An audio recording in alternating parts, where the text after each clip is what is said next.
जी बिल्कुल, मैं हूँ आपका होस्ट नासिर कारेब। आप देख रहे हैं मेरा यूट्यूब चैनल।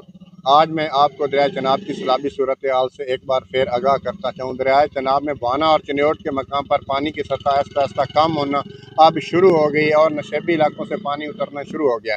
साथ ही ज़मीनी कटाव में तेज़ी आ गई और मौजा सामाल और मुतासरा इलाकों में जो ज़मीनी कटाव वो तेज़ी के साथ जारी हो गया और मुतासरा इलाकों के शहरियों की परेशानी में इजाफा हो गया। मैं आपको ये भी बताता जाऊँ कि हज़ारों एकड़ पर जो खड़ी फसलें थे ज़ेरे आब आने की वजह से उनको नुकसान पहुंचा, जिसमें कम है मक्की और धान और उसके साथ तेल की फसल है, चारे की फसल है। और चारे की फसल तबाह होने की वजह से जो जानवर हैं वो भूखे मरने लगे हैं, किसानों की परेशानी में इजाफा हो गया।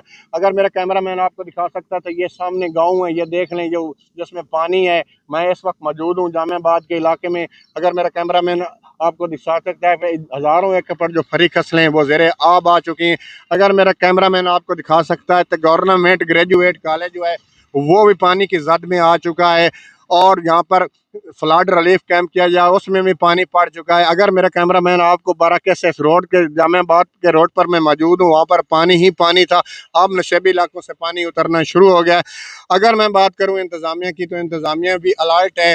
रेस्क्यू 1122 के एहलकार, साथ ही फ्लड रिलीफ कैंप, उसके साथ मेडिकल कैंप भी कैंप किया जाए और इंसानों और जानवरों के लिए दवाइयों का भी इंतज़ाम किया गया। इंतज़ामिया से मुतालबा किया है कि हमें रहने के लिए मुतबादल जगह दी जाए, जानवरों के लिए चारे का इंतज़ाम किया जाए, इंसानों के लिए खुराक का इंतज़ाम किया जाए ताकि हमारी मुश्किलात ख़त्म हो सके। जी।